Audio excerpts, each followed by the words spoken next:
এই গণহত্যার মাস্টারমাইন্ড হিসেবে ফাঁসিতে ঝুলিয়ে পৃথিবীর বুকে একটা দৃষ্টান্ত স্থাপন করতে হবে। হাসিনাকে যে শাস্তি দিয়ে পৃথিবীর বুকে দৃষ্টান্ত স্থাপন করতে বললেন ভিপি নূর।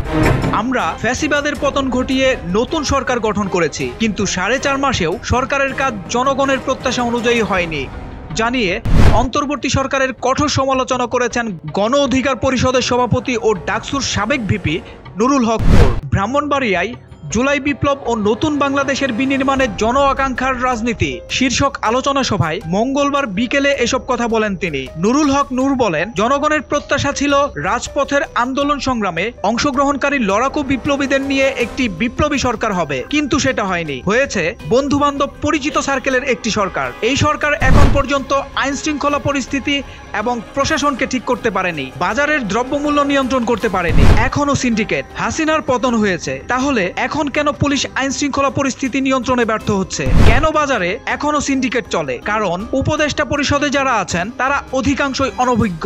রাষ্ট্র পরিচালনায় তাদের ধারণা কম। রাষ্ট্র একটি রাজনৈতিক প্রতিষ্ঠান, রাষ্ট্র পরিচালনায় রাজনীতিবিদদের অগ্রাধিকার দিতে হবে। নূর বলেন, শেখ হাসিনার ফ্যাসিবাদ হওয়ার জন্য সবচেয়ে বড় দায়ী দেশের আমলাতন্ত্র।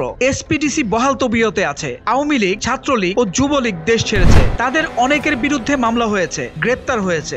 কয়জন এসপিডিসি ইউএনও ওসি গ্রেপ্তার হয়েছে? এই এসপিডিসি ইউএনও ওসিরা শেখ হাসিনার অপকর্মের সহযোগী ছিলেন। হাসিনার বিচারের পাশাপাশি সরকারি কর্মকর্তা কর্মচারীদের মধ্যে যারা ফ্যাসিবাদের দোষর ছিলেন তাদেরকেও বিচারের মুখোমুখি করতে হবে। গণহত্যার প্রধান মাস্টারমাইন্ড শেখ হাসিনাকে ভারতের সঙ্গে শক্ত দেন দরবারের মাধ্যমে দেশে ফিরিয়ে এনে ফাঁসিতে ঝুলিয়ে পৃথিবীর বুকে দৃষ্টান্ত স্থাপন করতে হবে। সোহেল মাহমুদ, দৈনিক নতুন সময়, ঢাকা।